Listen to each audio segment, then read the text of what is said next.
Touchdown, Chargers!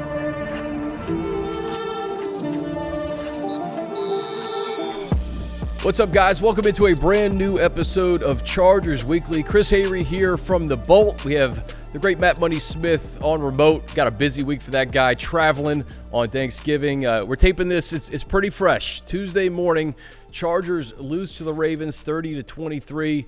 A very competitive game through three quarters, and then the fourth quarter kind of got away from the Chargers. Buddy, I asked for some fan questions, but before we get to those questions, just your 2 cents on what happened last night.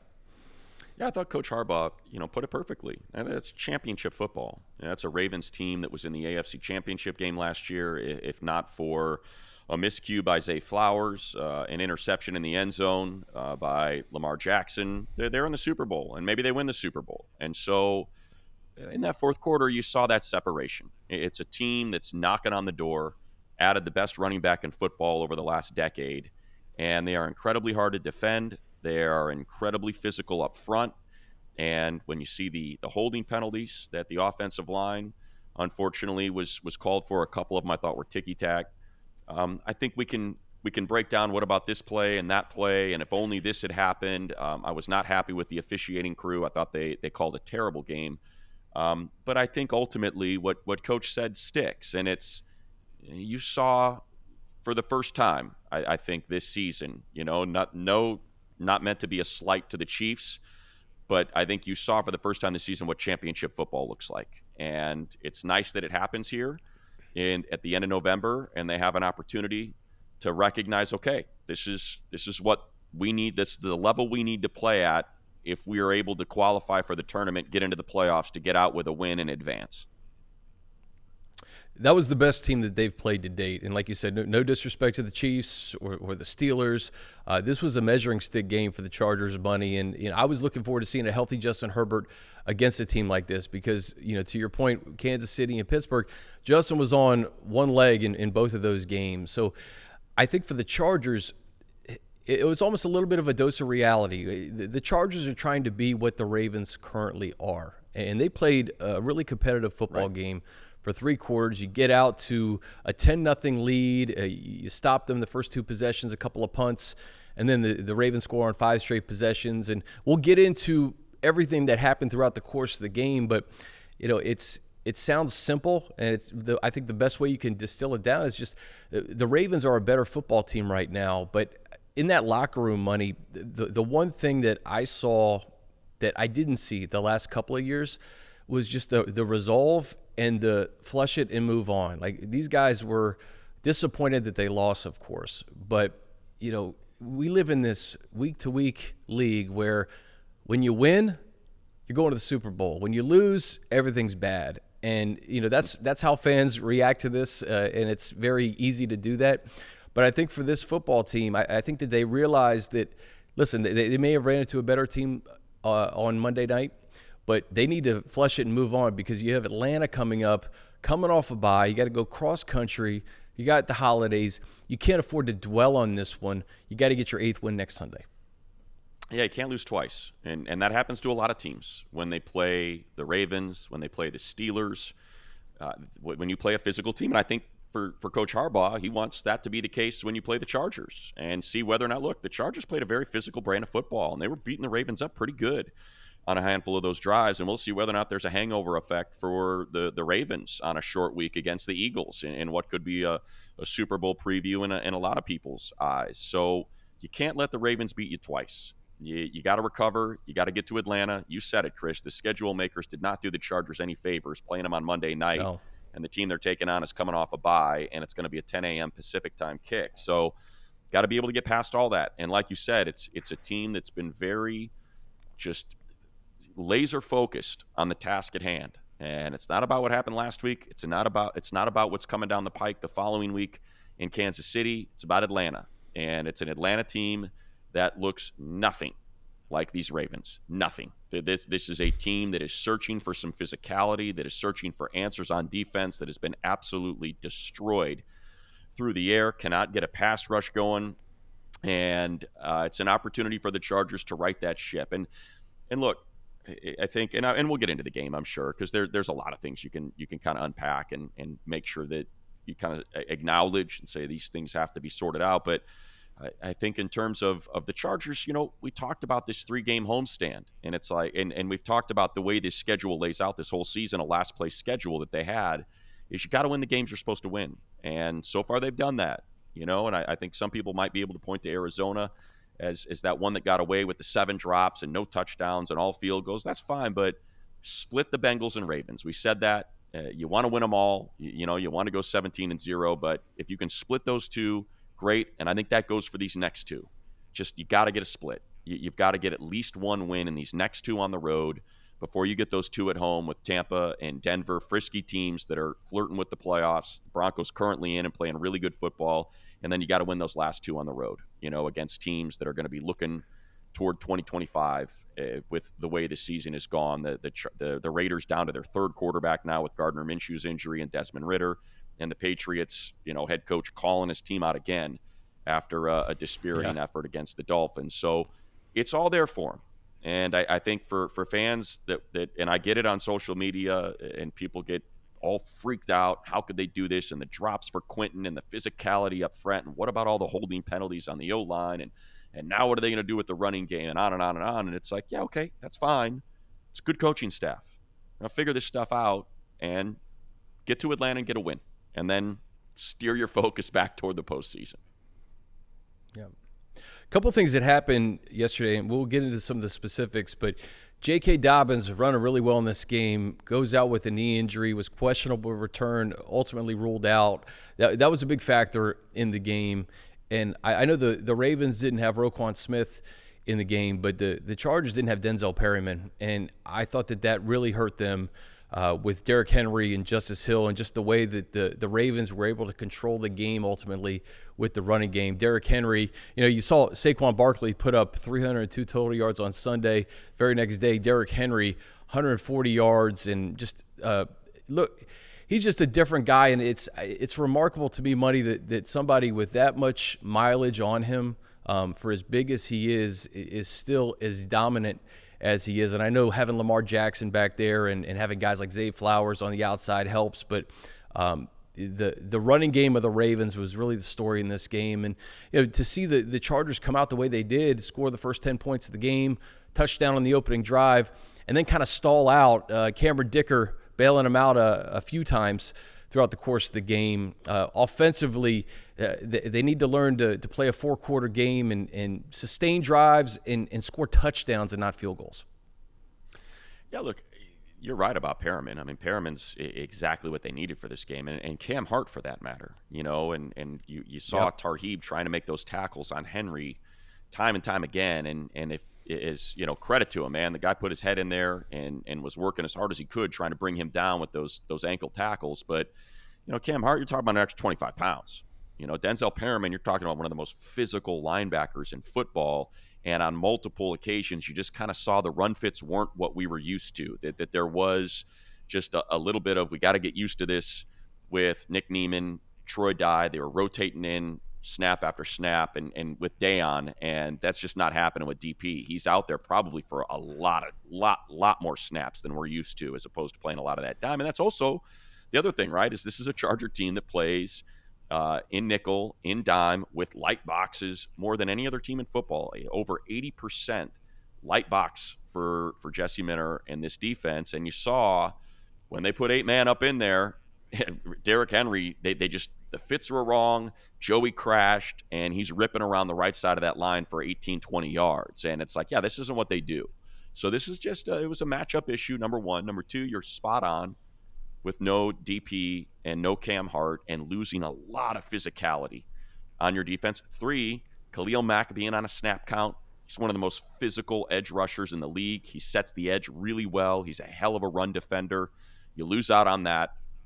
And, and again, they were without the NFL's leading tackler. They're without Roquan Smith. So it works both ways. At the same time, I think that really affected the Chargers, not having that physical element. And then offensively, you mentioned it, it's just some critical drops.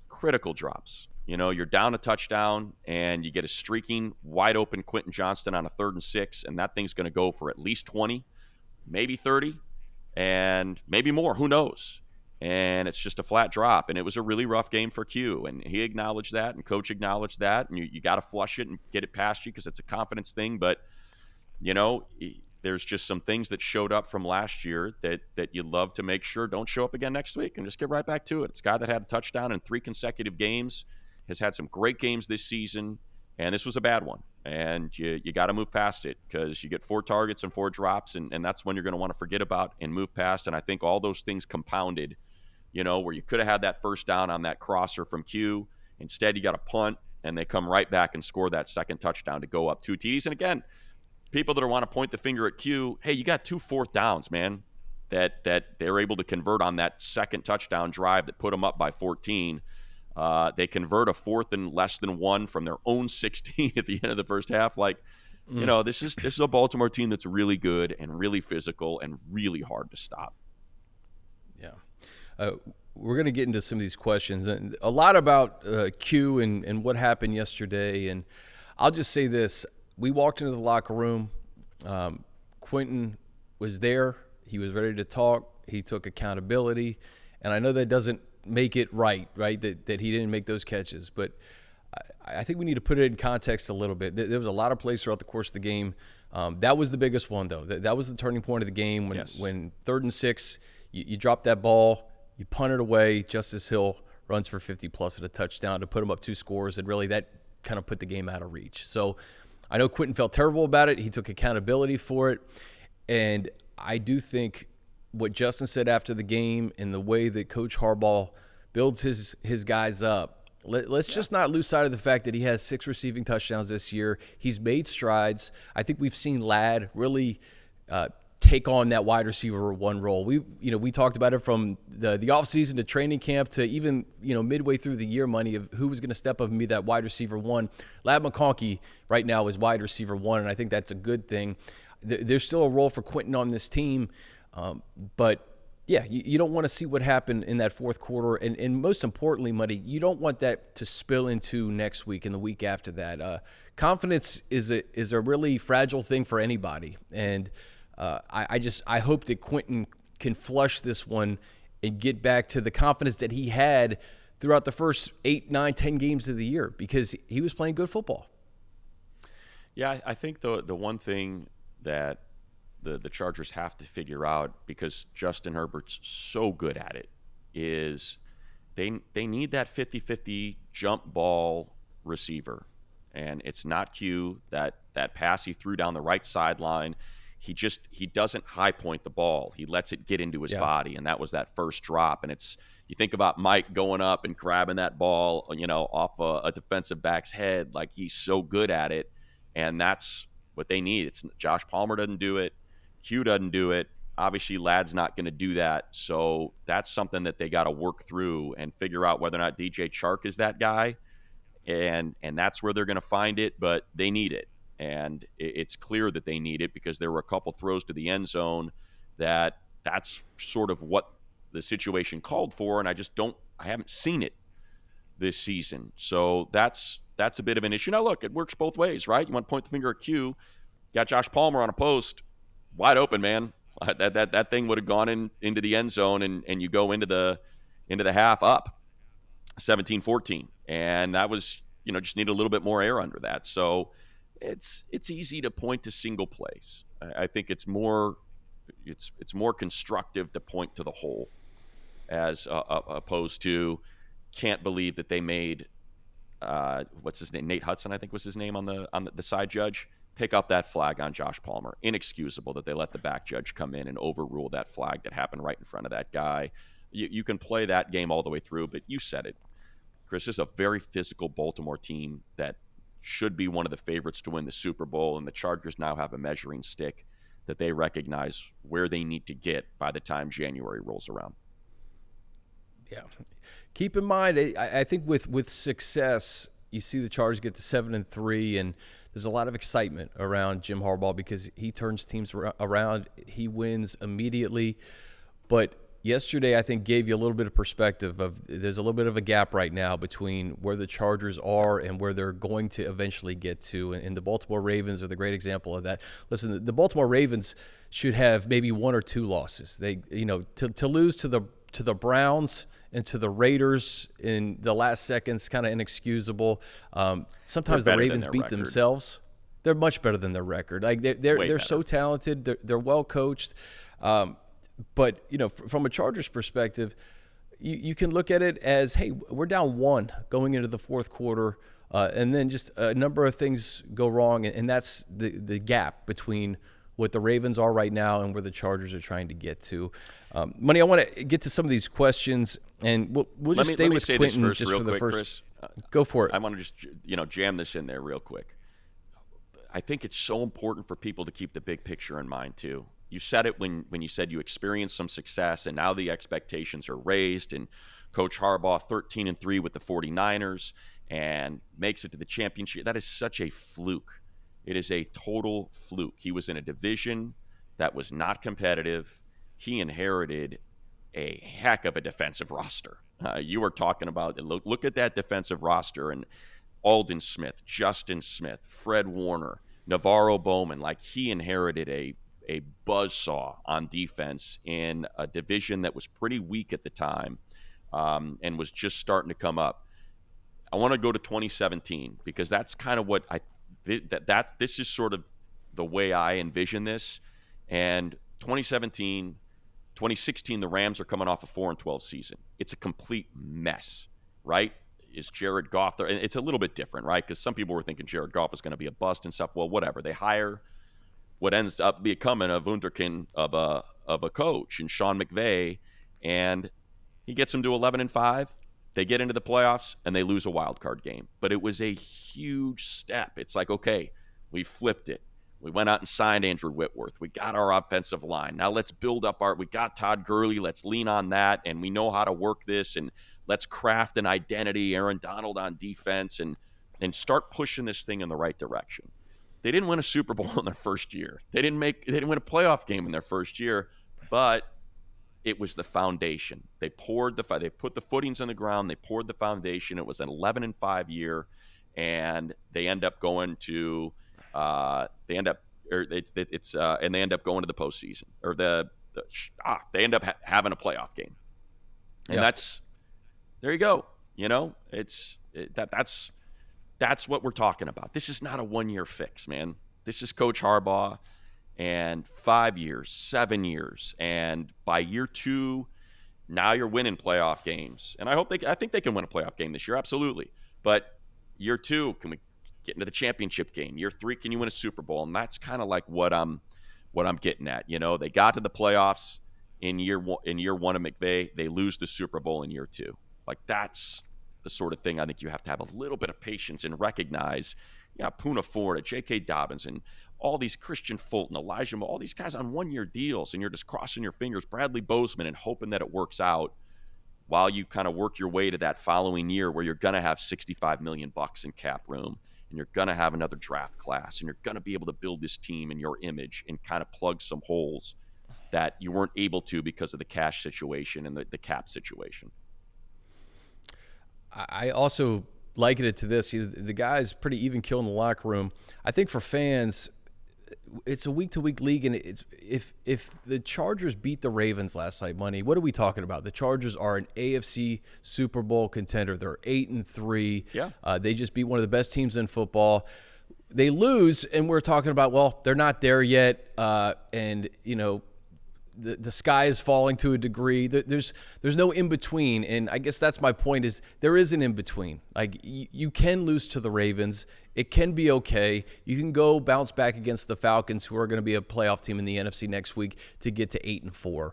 And then that's going to set up a Sunday Night Football matchup against the Kansas City Chiefs, the team that you ultimately want to slay in the AFC West. So right. We live in this week-to-week thing where, you get really, really high in the wins and really, really low in the losses, and there is an in-between for players and fans alike. So let's get into these questions, Money, and I just stick with the theme of Q. This is from Laser Beaming. What do you think is the philosophy of Harbaugh to get Johnson back on track? I thought Coach said all the right things last night. I thought Justin said all the right things last night. And I do think that Jim is the perfect coach for guys who may be going through something, going through a tough patch or getting their confidence back. Nobody's going to build up his players like Jim Harbaugh. Yeah, and really, it's on cue. That's he can build them up all he wants, but ultimately, it's a confidence thing. It's a hands thing. Like you said, Q took responsibility for it. It was a rough game. He's had good games. He's had great games this year. This was a bad one. Flush it. Get out to Atlanta and hopefully get him going right away. Just get a nice quick slant, get the ball in his hands, get some yak out there, pick up a first down, and just kind of be able to put it behind you. But they're going to have to because they need him. They need him. And it's, you can't just go away. There's no point to put him on the field if you're not going to target him and throw the ball to him. So I think Justin, the combination of Justin and Jim was perfect, right? Justin saying, I'm going to throw back to him. No big deal. We'll make it work. I could have thrown those balls a little bit better, even though I would say it was, I don't think that's the case, but that's what you do as a quarterback is you say that and you go to him right away. That's you run a play for him. It's the old basketball. You run a play for him out of the timeout, spring him open, get that layup so they can see the ball go through the net, and now you're not worried about being 0 for 8 through the first 2 quarters. So it's kind of what I suspect they'll do. We got a lot of questions about DJ Chark. Bull Moose, how is DJ Chark not seeing the field? He was inactive yesterday. And, Money, this was a guy who, during training camp that we identified as a potential wide receiver 1 for this team, someone who's a veteran who can stretch the field. Maybe it's time to get DJ Chark in the mix.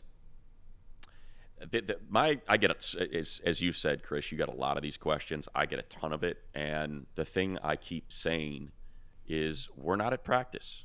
That's what this comes down to. They're not playing him, to sabotage the guy or because there's some incentives in his contract. It's not that at all. To me, it's probably a battle between Jalen Reagor and DJ Chark in practice, and the staff likes what Reagor is doing more in practice than Chark, and it's that simple. Is what I would assume, because if he's playing great in practice, he's going to be on the field for the game.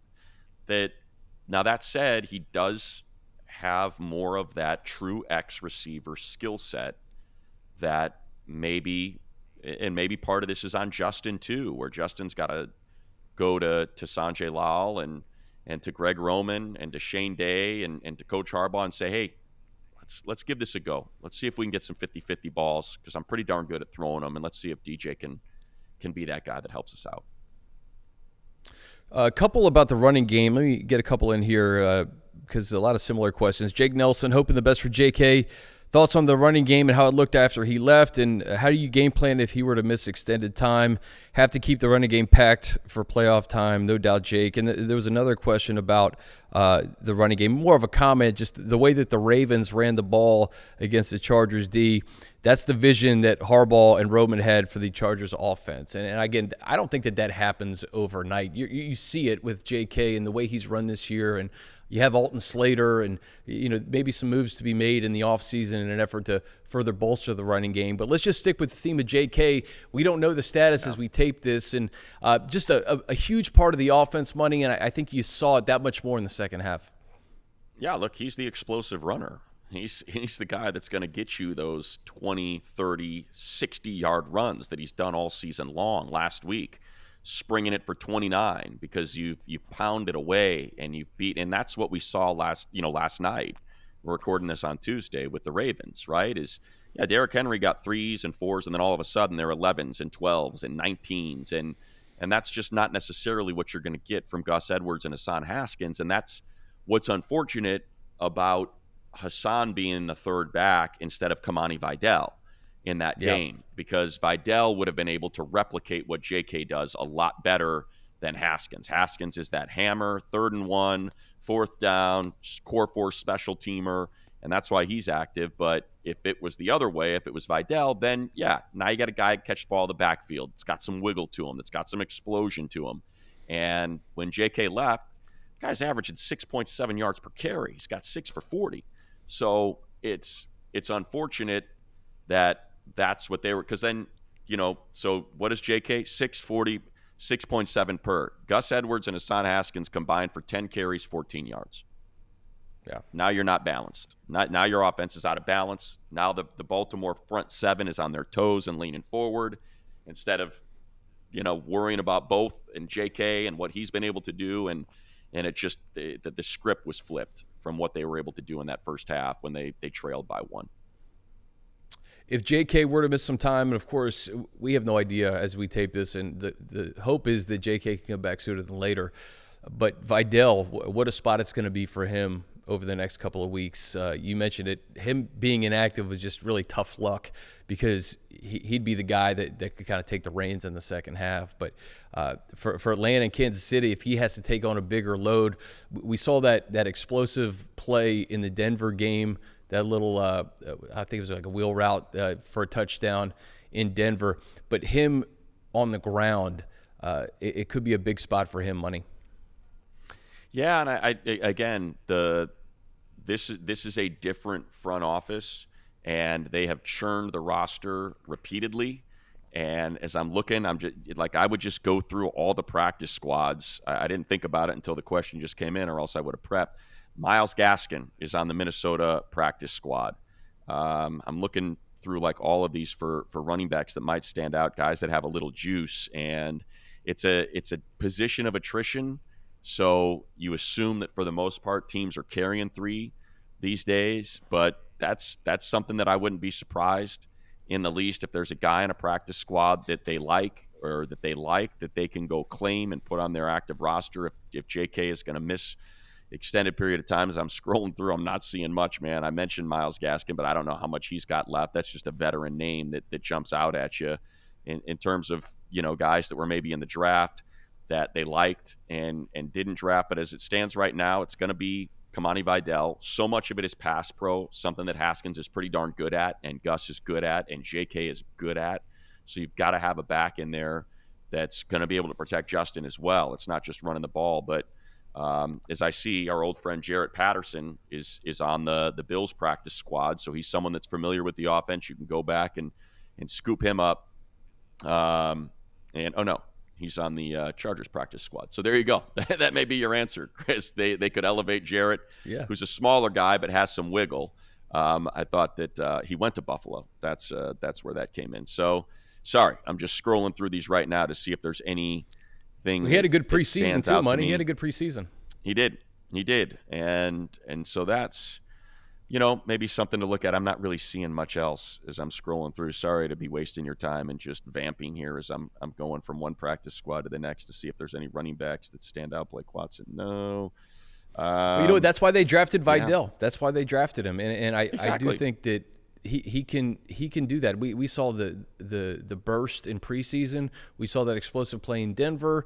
And, very limited opportunities on the ground for him because of the success that Dobbins has had this year. So it's that cliche next man up mentality. We've seen some of these rookies contribute in a big way, from Ladd to Alt and, Kimani in Denver. It could be a big spot for him against Atlanta and Kansas City potentially. Michael Carter, he's a former second or third round pick. He's on the Arizona practice squad. But outside of that, you've said it. Kamani Vidal gets elevated. Jarrett Patterson gets added. And that may be the way they have to move forward. But ultimately, hope that JK is okay because he's having a heck of a season. He deserves better than seeing it end prematurely due to injury. His body's betrayed him his whole career. I'd love to see it be a healthy season for him where he can post, 1,000, 1,200 yards and a double-digit touchdown. So let's hope he's all right. From Bob Middleton, the Chargers are struggling stopping the run against good teams, giving up a lot of yards after contact. How do they get better? And, Bob, it's a great point going into a game against the Atlanta Falcons with Bijan Robinson in the backfield. Yeah, this one, look, Derrick Henry's different, man. Derrick Henry is different than anybody else, and they're not going to see anything like it for the rest of the year. So I'm not as concerned about it. I'll be honest. It doesn't really concern me all that much. I think trying to extrapolate, this is what the rest of the season could look like after Derrick Henry hangs 144 on you, I don't think that makes much sense. So, yes, Chase Brown got him in the Cincinnati game, But at the same time, it's also because you're protecting with a too high shell and you're pretty much in quarters the whole time because Joe Burrow's the quarterback and it's Jamar Chase and it's T. Higgins. So you're like, that's fine. If that's where it's going to come from, if Burrow's not throwing it, we'll take it, man. So you also have to remember that the game script dictates sort of how you're going to play it and whether or not you want to let a back, kind of beat you. Same thing with James Conner, right? It's, hey, you don't want Kyler Murray freaking running free and he ends up getting that touchdown anyway. But you got to kind of pick your poison with some of these teams. So against the Falcons, Kyle Pitts, Drake London, Kirk Cousins, Bijan, it's a pretty balanced offense, and it's going to be another challenge.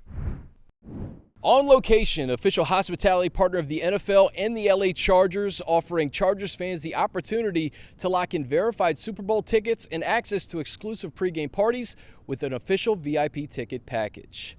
Take your pick from the best seats at Caesars Superdome, including the most coveted seats at the 50-yard line, and exclusive access from private pregame parties featuring big-name entertainment, chef-inspired food, and top-shelf bar to post-game field celebrations. Incredible experiences are coming in hot. 5-star hospitality. Go first class all the way from the moment you arrive in New Orleans. Enjoy personalized concierge services, excursion planning, reserved parking, a VIP gifting suite, and many more premier perks. Visit onlocationexp.com/SBLIX or call 877-373-5062 to secure your ticket packages today. Keeping it moving here, Peter Padre, understanding last night was different. Why isn't this team able to close teams out in the second half? Where does our offense go, and what adjustments do we need to make on both sides? I think it's a great point, especially with the offense. I don't know if you have a scripted first drive, but it was seamless. You go down there, score a touchdown, you go up 10 points, and then at one point money, you're outscored 30-6. Baltimore scores on 5 straight possessions, and the Chargers offense couldn't keep pace. So maybe we stick on the offensive side of the football. How do you sustain that success for 4 quarters and not just the beginning of the game? They need to find the answer. He's absolutely right. This team has gone stagnant in third quarters, in second halves, and then my stat man Steve DeSager during the game flipped me the piece of paper. I never got to it because the game got away from him. But if I remember right, it was something like since 2000 or it might be 2010, whatever, 123 different times a team has gotten the ball with less than a minute inside their own 15-yard line. I think the Chargers were at their 14, right? Or were they at their 16? So it might have been inside their own 20. And of every single one of those, I think it was 123, 5 of them scored touchdowns. Like, that's how remarkable that drive was. And it's there. Like, it's there. You can see it there with Ladd McConkey and these explosives that are available to him. So they just got to figure it out. It's play calling, it's balance, it's execution, it's all of those things. And the drops were a huge part of it in the second half, and whether or not they were able to sustain drives and score points. So, but it's happened enough that you do have to ask the question and try to figure out what the solution is. And against Atlanta, against Kansas City, against Tampa with Mike Evans just coming back and the way Baker is playing, against Denver with Bo Nix coming off a 300-yard, 4-touchdown game against the Falcons, you're going to have to figure it out. You're going to have to be able to keep offense going for 4 quarters. Yeah. And Atlanta coming off a bye, they're gonna bounce back and play good offensively, which leads us to the next question from our guy Russell McCready. Appreciate all the questions this morning, guys. By the way, you guys delivered immediately. Can you talk about how the prep for Atlanta changes with a short week, travel, and an early kickoff Sunday, especially coming off a physical game and a tough turnaround? By the way, great crowd last night. And Money, you said it. The NFL schedule makers did no favors to the Chargers, putting them on Monday Night Football with the Falcons coming off a bye and the Bolts having to go cross country. Yeah, look, Warren Sharp does a great job of laying this whole thing out and talking about rest and how important it is and how often teams lose games because they're at negative rest when the other team has a decided advantage in that category. It's so important. These guys, we've seen it when we're on the planes flying home, what they look like after a game. You said it repeatedly. It's like a car crash. They're wrapped in ice. They're walking slow. They're hobbling. And you've got a team that hasn't played a football game in 14 days. And you're going out there in 6. And it's the latest possible time to the earliest possible time. You've got the Monday nighter, and you're coming back on a Sunday, 10 a.m. Pacific. So you just have to overcome it. And it's what's great about this coaching staff. They don't want to hear it. And the players feel the same way. They don't want to hear it. They're not going to make any excuses. So you just don't let the Ravens beat you twice. The good news is this is a defense that has not been very physical all season. If you go through the rankings, they have 10 sacks. 10 sacks on the season. As a team, they have 10 sacks. They're allowing a quarterback rating of 101.2. So they're allowing completion percentage of 72%. So the defense is going to present you with opportunities. I just mentioned what Bo Nix, a rookie, was able to do to them. You know, you're talking about Nix going 307 yards and 4 touchdowns. 28 of 33 is what he did. You got Justin Herbert out there. So you'd like to think that, hey, maybe this is an offense game. Maybe this isn't. This is time for the offense to deliver like they did against Cincinnati and put up some points and get out of there with a win. But I think that's why we're getting so many questions about DJ Chark, and I'm getting questions about Brendan Rice and Simi Fehoko when he can return, because Justin, he puts the ball on the money, and I know that fans are envisioning him with a superstar wide receiver. I know Ladd right now, I mean, he's going to be a part of this organization for a long time, but you think of guys like T. Higgins and potential availables next year in free agency in the draft, and who can you pair Justin up with? So I think it's valid to say, okay, well, what's going on in the second half of games? There's another question here. Let me get to this one real quick, Money. Okay, this is from Justin Herbert. It's actually not Justin Herbert, but that's the username. Sure? Are you sure? It could be. Maybe. Yeah. You think Justin's listening to this right now? Was the Chargers' lack of pass rush due to the Ravens' O-line being that good, their run game being dominant, or a good scheme? I know Lamar is difficult to get down, but it seemed he wasn't even pressured that often. It's a combination of all three of those things. How difficult it is to stop that Ravens offense, Money, when you have a guy like Lamar who's so shifty and it's a dual threat. He's maybe the second best. Well, between him and Henry, I don't know if there's a better duo rushing the football, and then you have to account for Lamar's arm as well. So it makes it very difficult to get pressure on him. Yeah, he's the toughest cover in the league. There's no question about it, because if you break contain, it's gone for 60. And it's just, and when you have Derrick Henry, so you've got to commit resources there, and they're running mesh the entire game. And when he hands it, now you've got a guy with a runway that can just fall forward and pick up 4 yards. Or you've got a guy that's, legit low 4.4 speed that that you have to honor the throw because he's thrown the ball. He's got 25 touchdowns coming into that game last night. So it's just a really hard cover. And I think it's sometimes you hope you can hang in there and see if your offense can pull it out. And in this game, I don't think you can minimize how much they missed Denzel Perriman and Cam Hart. It's weird to say a 5th-round rookie, but just that physicality. You need to be physical. And it got away from him. And Khalil Mack, again, he's on a snap count. So it was tough. Their O-line is good. Rosengarten's not good. He's had a rough year, but outside of that, the other 4 are solid. I mean, Stanley's still one of the best left tackles in the game. So yeah, it's definitely a tough matchup, and there's a reason why they were in the AFC Championship and probably should have won that game. Miscues is why they lost that game, not because they weren't the better team on the field. All right, this is another good question from Chris with a K. I think this loss actually helps their prep for when they see this team again. What do you guys expect could be the biggest takeaway from this game that helps them close out the regular season with a strong finish? Also, will Junior Colson be back this year? We got a couple questions about Junior and Asante Samuel as well we could talk about. We could really use him. Yeah, I mean, we talked about Denzel Perryman money, but not having Junior Colson for a bulk of this year too. That was a rookie that we expected to contribute right away.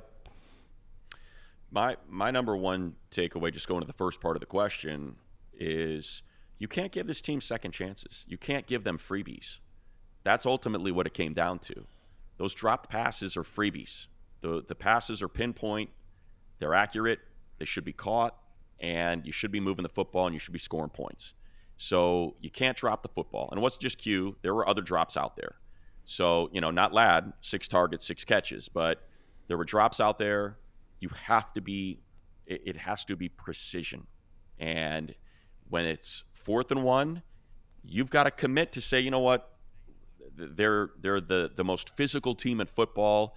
They're not going to do anything fancy. It's John Harbaugh. They're going to run it up the gut, and it's our will against your will, and you've just got to commit all those resources. And if they beat you because, Lamar keeps it on the mesh and he takes off on the corner, then so be it. But 3 4th and 1s and 3 4th and 1s, they pound the A gap, and they get you every time. You gotta overcome that, and you've got to catch the football. And when Josh Palmer's streaking on a post, you got to hit him in stride and score. Every one of those plays has to be executed perfectly, or else a championship caliber team is going to take advantage of you. So ultimately, I think that's what my takeaway would be: is we're good enough. The plays are there. We just got to make them. You make the plays, and you're in this game. So I think that's ultimately what I would say. As far as the injuries, don't know. I hope they come back. You need those guys, Asante and Junior. Just don't know. Asante's window, they could have opened his window 3 weeks ago, and they still haven't. So not quite sure what's going to go on there. Yeah. Let's keep it rolling. A lot of great questions, so that's why I'm looking down. I'm trying to make sure we get to as many guys as possible. Servando, hello, Chris Muddy, huge fan of the show. How deep in the playoffs do you think we can go with this roster? It's a good question. And again, I think that there's going to be a little bit of an overreaction to losing to the Ravens. But, if they beat Atlanta, listen, this team is building confidence each and every week. They believe in Coach Harbaugh and what they're building. I do think if they get in, it depends on the seeding and who they draw in the first round and all of that stuff. But let me just pair it with another question. Jexy says 7-4 isn't terrible in a rebuild year, so I'm thankful. How long do you think it will take to get the weapons and talent that Jim needs to be able to compete with these winning record, high-caliber teams like the Chiefs and Ravens?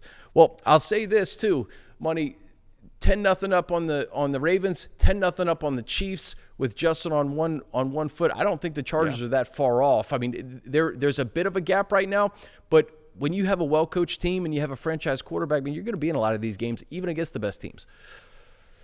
Look, those are the easiest. I'm not trying to discount the talent at the positions, but they're just the easier things to find. And look at the Lions. Look at what they've added, how they sprinkled in Jahmyr Gibbs, Jamison Williams, Sam Laporta. They did all that after their O-line is Ragnow and Glasgow and Decker and Sewell, and they got the quarterback. And on the D-line, you got Aiden Hutchinson. And, you can get the wide receiver, and you can get the tight end, you can get the running back, and you can drop those in. It's about establishing an identity. Dan Campbell took 2-3 years to establish that identity, and then you're able to put those pieces in, the explosives, the athletes, the ones that you can then drop in there, because there's so many more of those available than there are dominant right tackles and left tackles like Slater and Alt. You can Ladd McConkey was the 9th receiver taken. 9th. So you're talking about 8 guys that were drafted ahead of him because they're available, and they're all good players. Keon Coleman's good players. Xavier Legette's a good player. Malik Neighbors, Roma Dunze, they're all good players. Brock Bowers is a pass catcher. 10th pass catcher is what Ladd was, and he's still a great player. So, Marshall, Brian Thomas, that they're out there. So you can get those guys, and you have to build the foundation and the culture. When they had the choice between Jamar Chase and Penei Sewell, the Bengals went Jamar Chase. The Lions end up with Penei Sewell, and just you can see the identities of those two teams, right, and how it shifts. And that's what Harbaugh and Ortiz are building. They're the Penei Sewell lane, not the Jamar, because they could have done it, right? They could have done Malik Neighbors overall. And instead, it's no, this is this is more sustainable. Let's build. You got Thule. We'll sign Bud Dupree as our number one free agent for $9 million because that's what's sustainable. We'll keep Joey and Khalil instead of Mike and Keenan because that's how you build. So you're looking in a mirror. It's just the difference with the image that you see from the Ravens is essentially like putting a filter on your Instagram photo, making you look 10 years younger and better. Like that's what they want to be. They want to be what the Ravens are. And it's right there. And it's going to take a couple seasons to get everything. But man, and that's going back to the first question. It's a great start. It's 7-4. And like you said, Chris, depending on how the playoffs shake out, right now you got the Ravens, the Chargers, and the Broncos as your wild card teams. Do you feel like there is a decided advantage from the Texans, the Steelers, and the Chiefs if they have to play any of those three? I'm sorry, and the Bills, if they have to play any of those three teams? No. I would not be the least bit surprised if a team knocks any of those three home teams in the wild card round out. Would not be the least bit surprised. This is from Karim. How likely is it that Ortiz and Harbaugh go and get somebody like T. Higgins? It's clear we need him, but can you see them spending close to $30 million a year on a wide receiver? That's where it gets interesting with who's available. And you mentioned all the cap space that they have money. And you also mentioned guys like Brian Thomas Jr. And we're seeing what Ladd did and just the impact that these rookie wide receivers can make. And you get them on a more cost-controlled deal. So, we get a lot of wide receiver questions today because I think it's clear that Justin needs a little help on the outside going into 2025, even though we still have, 5 more games to go here. But, this is more of a long view question. But in terms of the wide receiver position, where do you think this team goes in 2025? Yeah, I think, look, you're going to have to pay Slater, and he's going to cost a fortune. And you have to pay him because you can't let a tackle get out of here. So that's going to be a big chunk of your free agent money or a chunk of your cap space. After that, what are you going to do with Joey and Khalil? What's the plan moving forward there? Are you comfortable with Thule and how are you going to build that out? What are you going to do with Asante? You've got a bunch of guys on 1-year deals and Elijah Molden and Poona Ford, who's certainly earned an extension. Tier Tart, who was a force last night, man, before he got hurt. Holy cow, was he playing great. And so, like, all of those things contribute to seeing this big pile of cash just dwindle, the biggest of which is going to be Rashawn Slater, who's going to take a giant chunk of that. So can you afford to give, Slater $25 million a year, whatever it's going to – I don't know what Penei Sewell's deal is, but it's going to probably come in just right under that. Is where I would guess that comes in, or maybe right at it. Whatever Tunsil and Trent and Sewell are at, that's kind of where Slater's going to be. So that's going to dig into it. And then I think it just depends what's the market. What's the market, how you want to work this thing. But yeah, look, you drop T. Higgins in on this team, and it changes everything because it resets the order. And now you've got to commit resources to we saw it. Got to commit 2 resources to that guy on the outside. And now Ladd's running around breaking ankles all over the place. So yes, I agree. That would be a great signing. I just don't know how the money's going to work when you got to figure out what you want to do on your D-line, your O-line. Guys, I think we got to, I didn't get to everybody, but there's a lot of kind of repeat questions about certain topics and themes from last night's game and going into Atlanta and money. I guess I'll just end on this. What are you expecting in Atlanta? Again, we're taping this on a Tuesday. We don't know a lot about injuries and everything, but just in terms of bouncing back and being resilient, we've seen this team bounce back from tough losses and put together strings here. So that's been an early theme of the Harbaugh era. Yeah, look, I expect nothing, but a competitive game, but a team that is ready to play, that's ready to execute, that's ready to be physical, that will show no letdown. They lost back-to-back games against the Steelers and Chiefs. They go to Denver, a very tough place to play, and yeah, they lost Pat Surtain in the first couple snaps, but at the same time, they put it on them, and they were able to get out of there with a win. They lose to Arizona, they come back, and they absolutely smash the Saints, and that's what they were supposed to do. So we've seen them respond after losses.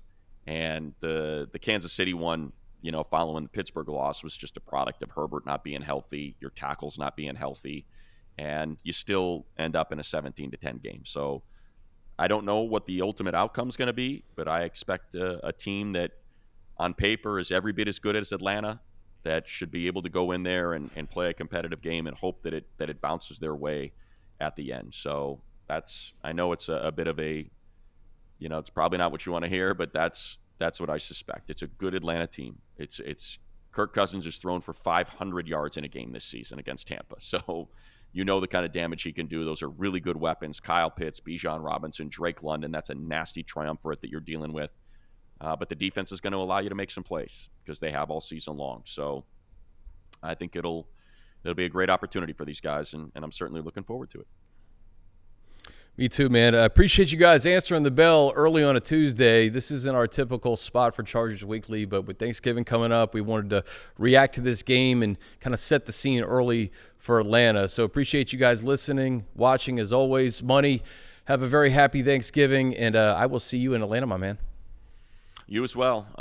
It's time to be thankful. Thankful for all you that watch Chargers Weekly and subscribe to the pod and do all that and make what we do valuable to the team and valuable enough for us to keep doing it week after week. So thanks to all of you for watching and submitting the questions. Like you said, Chris, interacting with us. We certainly appreciate it. Always love seeing you all out at the stadium. Saw a bunch of people this past Monday night.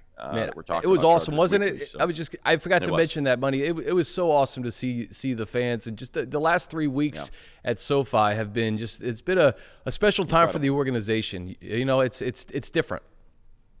No doubt. Incredible. Again, I'm glad you mentioned that, Chris. Thankful for all of you that are coming out in your powder blues and showing people what it looks like and how different this is. It was a heck of a crowd last night. It was a heck of a crowd against Cincinnati and Tennessee. The 3 best crowds I have ever seen at SoFi Stadium for a Chargers game have been these last 3 weeks, and you can feel it turning. The worm is turned. It goes for the crowd as well. So appreciate all of you. Thankful for all of you.